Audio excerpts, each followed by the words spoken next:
recurring meeting in progress, but it didn't give me, you know, an option for signing in to the meeting that was in progress. That's basically what the problem was. I have no idea why all of a sudden I could get in. Okay. So in case there was people with other problems, I think recording it so we can at least like share it on that same link or with that same group. So we're all covering the same thing, and you've got great questions too. So, okay.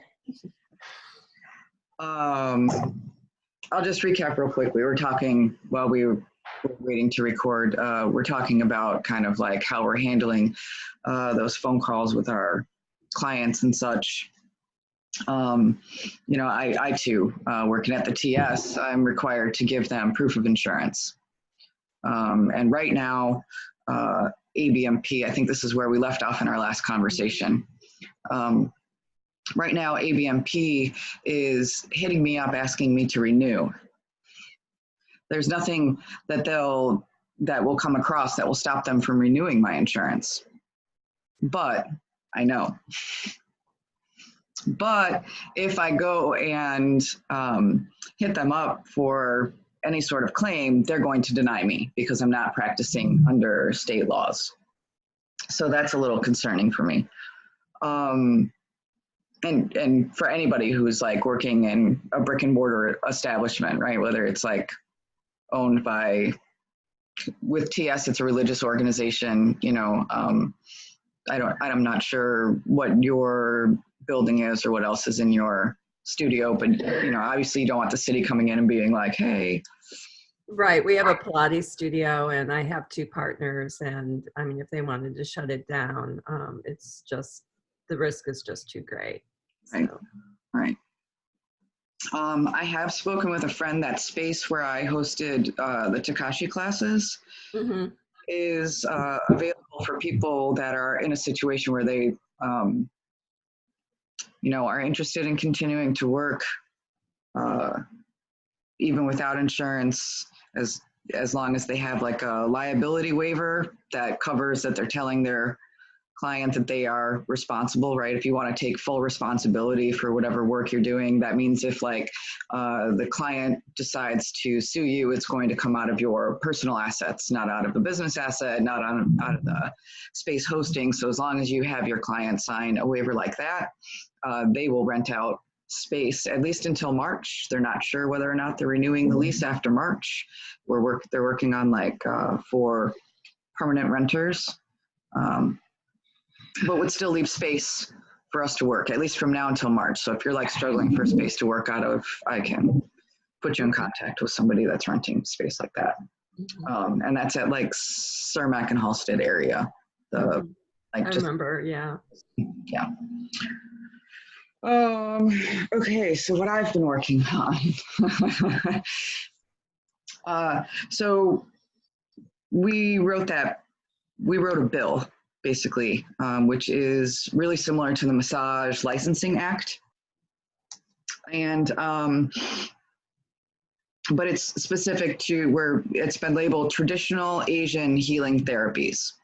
Right now it is inclusive of Asian bodywork therapy, which is defined as having a Chinese background, background in Chinese medicine. So that's going to be like, shiatsu and things of that nature. And then there's the Thai bodywork therapy, which is us, and it also covers Qigong bodywork therapy. So, or healing therapies, Thai healing therapies, Qigong healing therapies. So we wrote it based on kind of what the Massage Licensing Act and the acupuncture laws had already said. And when we went into the last legislative session, like most people were coming back to us and telling us they want us to be licensed. The problem with us getting licensed under LMT is that the schooling there needs to be IBHE certified, right? So only a few schools already qualify under that. We don't have what's called a federal CIP code. So that CIP code creates like the ability to go and apply for a scholarship to take a class on, you know, Thai healing studies, right? There isn't one for that. The only one that says Asian bodywork is for Chinese medicine based things. There's not one that covers us. So for us, trying to incorporate our schools into the massage licensing act is near impossible. So we needed another path that makes room for that. So we've come up with a proposal that we don't expect to have any opposition to. And in fact, the person that was in most opposition to us in asking for an extension has actually asked to be a sponsor on this. Mm. So we had a few deadlines to hit. So this week has been very much about, there are 2 committees. So just the process, I'm not sure if you're familiar with it, but I'm sure a lot of people aren't. So when you submit a bill, you first need to find somebody to submit it to the LRB, which is like a research department that looks over bills and determines their enforceability. Mm-hmm. So right now, the Senate deadline, the House deadline for submission to the LRB was January 24th. Mm-hmm. We found a House sponsor to submit that to the LRB like at 4:30 p.m. on January 24th. We like reached in at the deadline. So we were really lucky to have that. That was House Representative Morrison. So once he submitted that, the next thing to do was to find a sponsor that would pick that bill up and file it, bring it into the House and file it and start the process for that. But what our best bet was to run a bill in both the House and the Senate. So we also found somebody to file on the Senate side. So it was really important on the Senate side because that's where Jill Tracy is. Jill Tracy is the one that was most opposed.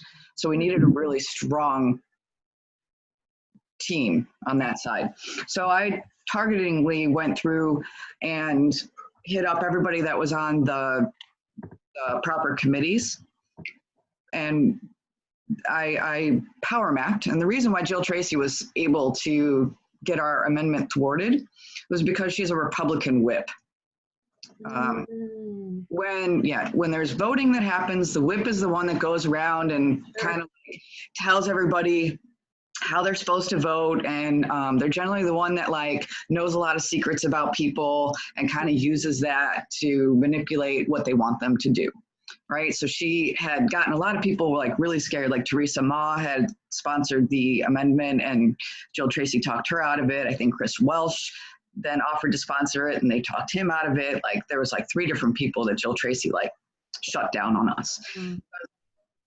Jill Tracy, what we really need is then a Democratic whip.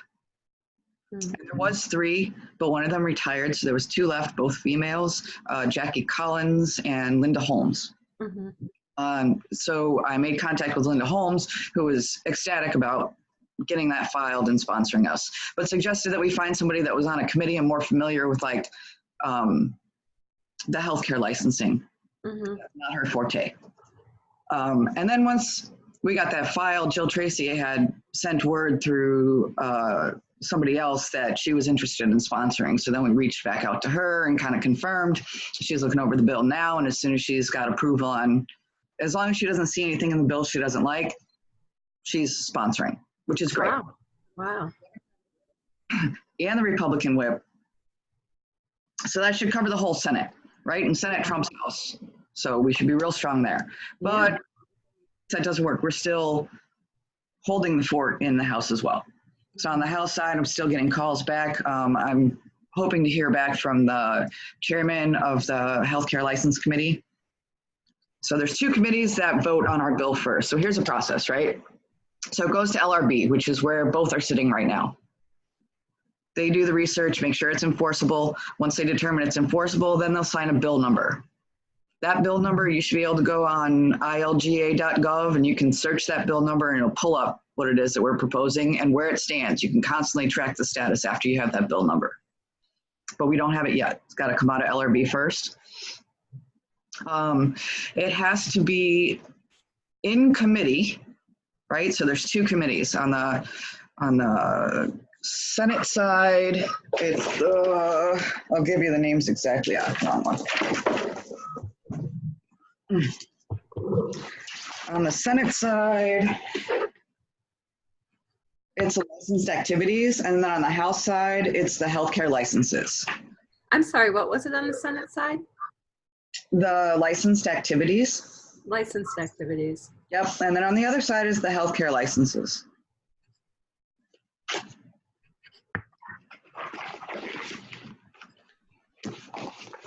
So it goes to, it's got to be in those committees by February 14th.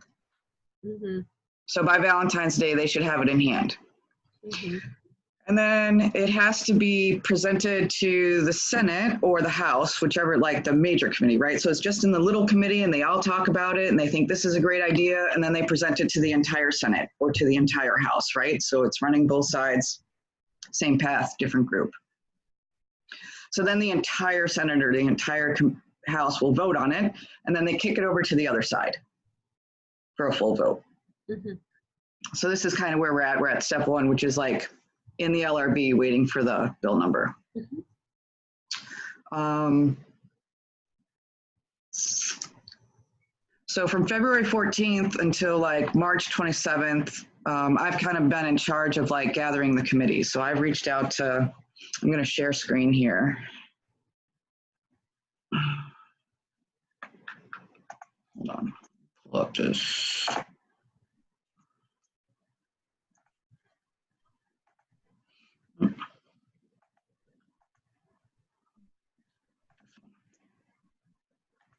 Okay.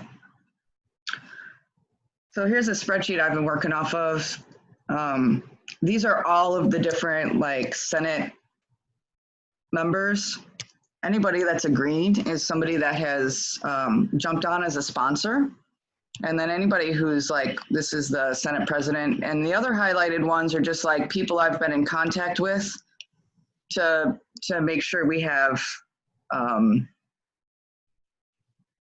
support from the internal committees, right?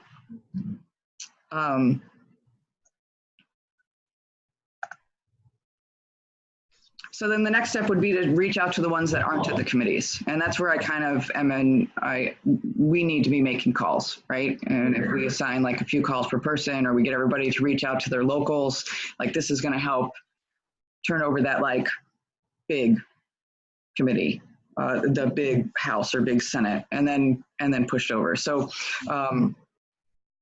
March to April are pretty crucial. Or between Valentine's Day and like the end of April are pretty crucial for like making calls and getting support. So we're going to be starting like a get out the vote. And we need people like active in calling and reaching out. All of this should be adjourned by May 31st. Senate adjourns May 31st. So we should have a solid answer as to whether or not it's being put into law by then, because both House and Senate should have voted on both bills by that time. If there's a request for something to be changed or IDFPR needs to look at it, there might be an extension to that, but by that date, we'll have votes. We'll know where everybody is on voting it. So that's the next big like turning point. If there's no opposition to it, we get into implementation. So implementation is where we're looking at, okay, now by this particular date, everybody's going to need to be licensed in traditional Asian healing therapies, right? So what this will set up is going to solve two problems. A, you don't have to go through another massage licensing program through another school.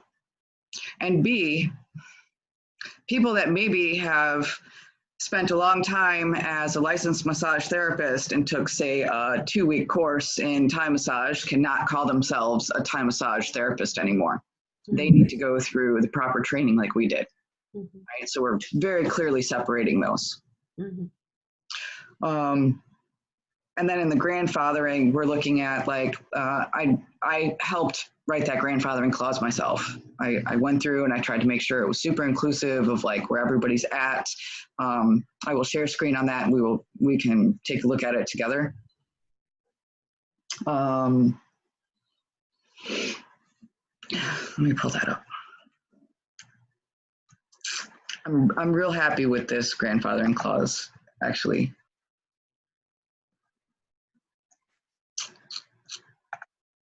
Okay.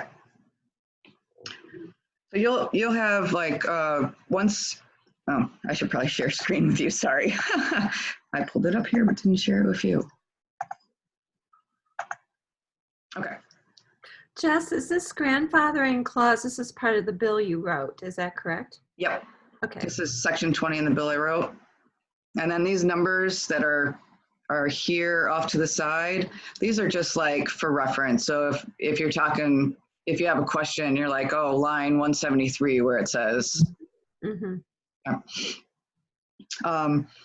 So we don't know when it's going into implementation. We're going to guess like a January 1st sort of date, right? So for 1 year after it goes into effect, you'll be able to be grandfathered. If you miss that 1 year window, you then have to qualify under the license rules. For a period of 1 year after this, this is referring to these requirements that it's referring to set forth in section 15, blah, blah, blah, basically just says that you're like 18 years old and a legal resident, et cetera, et cetera. Here's things that will qualify you. If you are a registered active member of one of these organizations, so either Asian Bodywork Therapy, Clinical Qigong, Thai Bodywork Therapy, that's been approved by the board of department at a membership or certification level approved. So this basically leaves us the opportunity to approve anything that's not listed below. But there's some already approved, you don't even have to call and ask or see if it's approved, listed underneath this. We'll scroll up a little. You could be a member of AOBTA. You could be an RTT at Thai Healing Alliance International. You can be certified by the National Qigong Association. This stuff isn't really pertain to us so much. You could have practiced traditional Asian healing therapy. Again, Thai qualifies as one of those. For at least 1 year. So you've been in practice for a year and you've completed 200 hours of training and you've maintained professional liability insurance without having a claim, right? So you've completed 200 hours of school, you've been in practice for at least a year, you have insurance with no claim. You qualify, whether you're a member of one of those organizations or not. So when you say formal training, that doesn't have to be formal training in the US? Formal training is qualified below.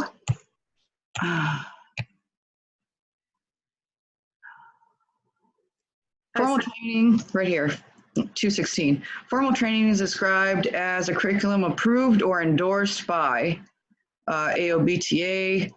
You could take a class that was NCB-TMB. So if you've taken classes in Thailand that were NCB-TMB, then yes, those qualify. I see, I see. COMTA, or it can be approved by the, or we have the option to like add other things that are approved, right? Yeah, or coursework approved by the board or department. So if you say studied with Sinchai in Thailand, and he gave you a certificate, right? And one of us could call and verify that. Then you could ask the board, which is us, right? The board is going to be these people that have been creating this document are going to be the first board, right? And it's going to be separate from the massage licensing board because those people just are not educated on what we do. We will have our own, which represents these modalities. So either we could approve it, or if we don't approve it, you could also get the Illinois Department of Financial and Professional Regulation to approve it, right? So you have a number of options there, but but it might take a little more time to get that coursework verified. Right? If it's one of these, it's automatic. Mm-hmm. It doesn't mean it's just these. There's room for additional. It just takes a little extra work. Mm-hmm. Mm-hmm.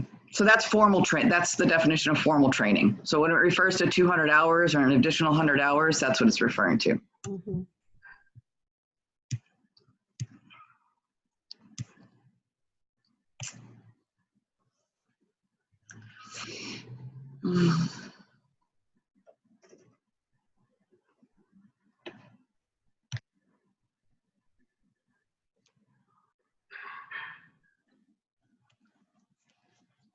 Okay. It could be any other organization. You could be a registered member of any other organization that requires a demonstration of competency, right? An adherence to ethical standards and a verified minimum level of training. So if you're in another organization, which we haven't listed below, and it meets those 3 requirements, it will also qualify. Mm-hmm.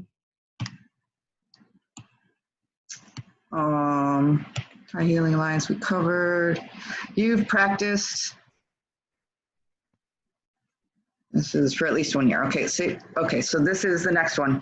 If you've practiced for at least 10 years prior to, disregard this date is dependent on when the bill goes into effect. Sure. Or the passage date of this act. And you've maintained insurance without a claim in 10 years, you also qualify. It doesn't matter what your schooling was. You don't have to bring up proof of schooling at that point.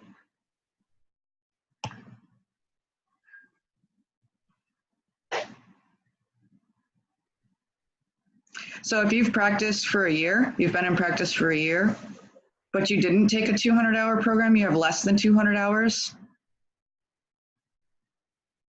Or if you have 200 hours, but you've practiced for less than a year, right? Say you just finished a 200-hour program, but you haven't been a practitioner, you've only been a practitioner for 3 months. Mm-hmm. Or say you have been a practitioner for a year, but you have less than 200 hours training. You then require a little bit more, right? You need to complete at least 100 hours of additional training that it consists of at least 25 hours of anatomy and physiology within 2 years. You have 2 years to get that done. So if you have minimal experience, you'll be required for an additional 100 hours. Now, outside of grandfathering, licensing will then require a 600-hour program is what we've proposed. So going forward, the program for Asian bodywork is going to look a lot more like the programs for LMT, because that's what they're going to require, right? That's where they're at now. That's what we suspected will get pushed through, but we just wanted to make sure everybody that's already practicing is kind of practiced at the standards we've already set, right? Going forward, they're going to require us to set the standard a little higher, but this leaves some accommodation. And I think that's it for the grandfathering. And then we discussed what formal training covers.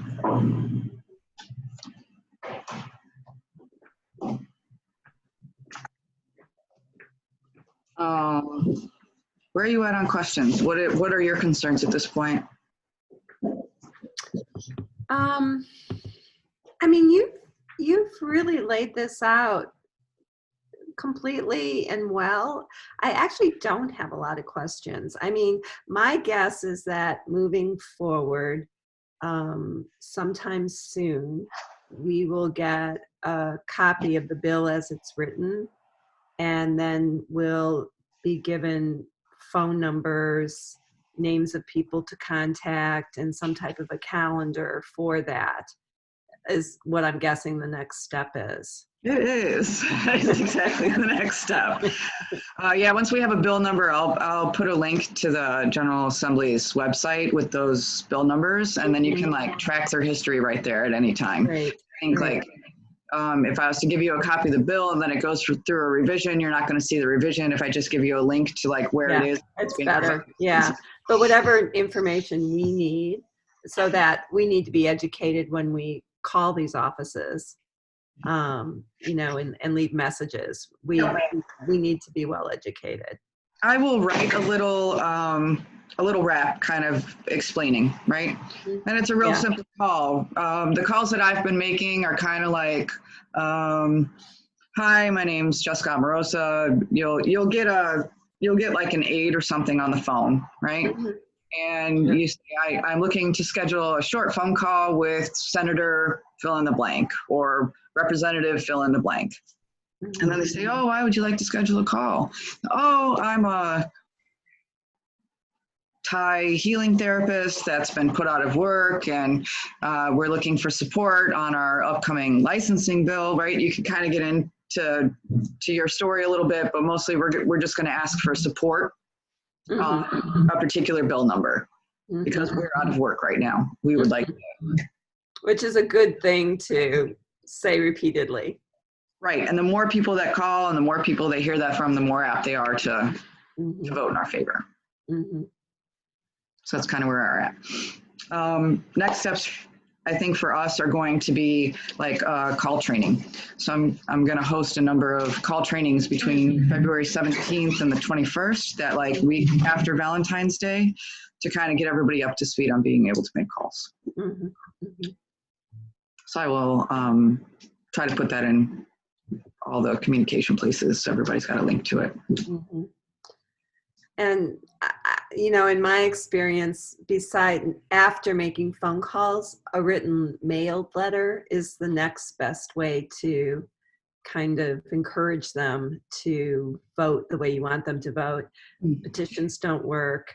Email letters don't work very well. Phone calls work the best. Yeah. And an actual mailed letter works the second best. Yeah.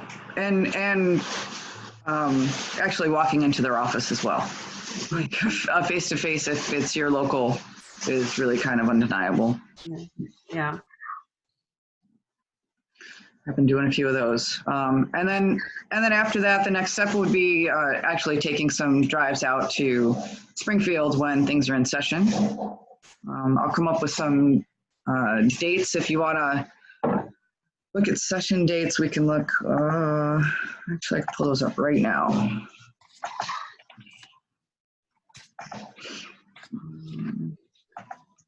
Here's the schedule.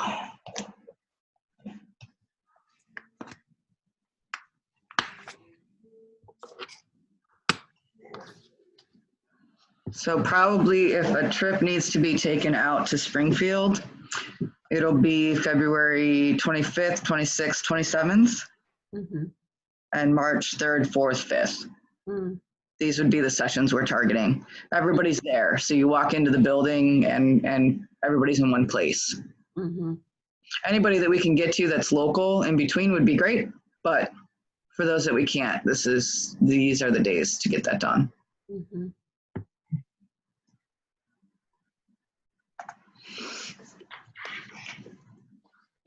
I think that's all I got. Well, thank you, Jess. Thank you.